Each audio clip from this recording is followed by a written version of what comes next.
Hva var det du hadde på skolen da? Hva var det? Korbo, ja.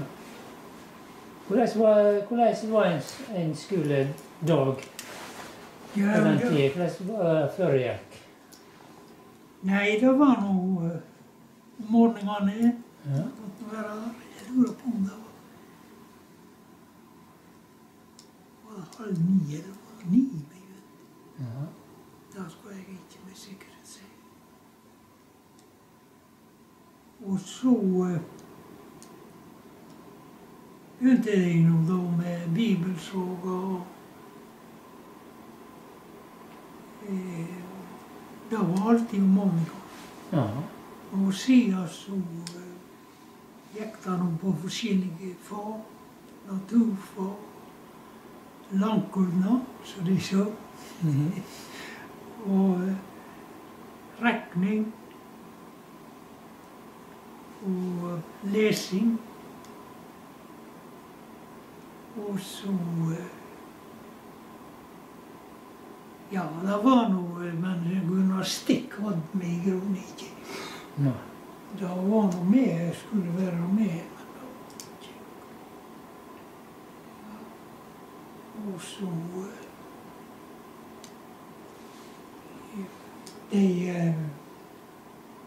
det var noe regning. Det var noe som regel etter middagen. Og litt de las noe opp stiler og vi fikk gjerne en stil alt og hjemmerekning og vi skulle ha. Ja. Så det var nok ikke noe sånn voldsomt. Hadde det musikk, eller noe sang og musikk? Nei, ikke alt, eller de sang noe litt om morgenen, et flasker, men ellers var det ikke noe.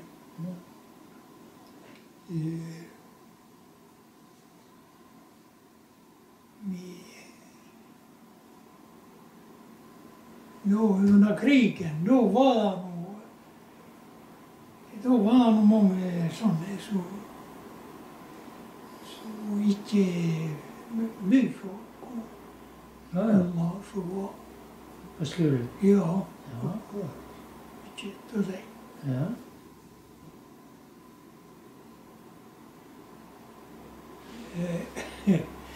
Jeg vet det var en som bodde i Smenhils, som jeg sa. Der og så var han jo ikke akkurat sånn. Han var ikke så nøye på det.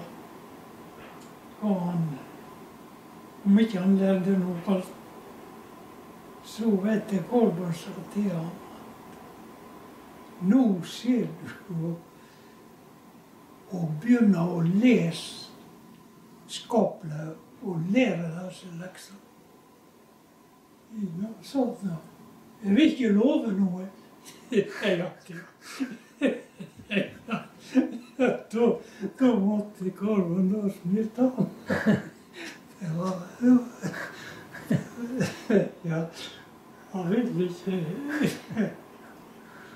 Ikke lov noe. ja. Nei, men det var vel en annen episode på skolen også med Ja, det var det. Men det var nå ikke så mye enn ja, de spilte noe ball, og noen spilte noe paradis, jeg vet ikke hva. Men det var nå ikke alt så mye sanitert der, vil jeg si. Nei. Men det var så du kom nå ifra det med helse i behørig. Jeg vet de hadde en sånn drikkefotet oppå veggen. Ja. Og han tok ei bøtte vann. Ja. Og der måtte du opp ei sånn trappa, eller de hadde ei sånn trappa som satte fram. Og så måtte du slå vann opp igjen. Ja. Og så var det en sånn som du Og du vet at du skulle jo ikke ha munnen ned på dette. Ja. Men de fleste, de sjaus. Og du vet at dette gikk gammel da. Det var han ikke akkurat da. Ja. Så Men det var De ga til presten, da syntes det var veldig greit. Kjekt. Ja. Og det var noe for vi hadde en kjekk prest. Ja. Ja, han var Skolen var jo noe lei mange da. Men fru Korbo hadde med nå, og hun var veldig, hun var helt annerledes. Ja. Hun gikk rundt om på pultene, Ja. hjelpte det. Ja. Men det som var litt som ikke skulle være, det var hvis du hadde gjort en feil. Du skrev noe blekk. Det var noe mange ganger at det ble litt kladdete. Og da hadde han tendens til da at her skal jeg få se hvordan det ser ut. Og så viste han på at du vet, det var ikke så. Nei. Det var ikke så kjekt for Nei, det var ikke det. den som var Nei, tatt. jeg, det var ikke det. Så Nei. da kunne det nå være litt. Ja. Men det var noe slikt da. Ja, nei, du vet, lærerne var forskjellige. Ja, Da som nå, så var det, ja, var det forskjellige personligheter. ja. Ja. Og måten det gjør det på. Men du vet at du måtte jo være oppføre deg skapelig, får du si. Ja. Det var ikke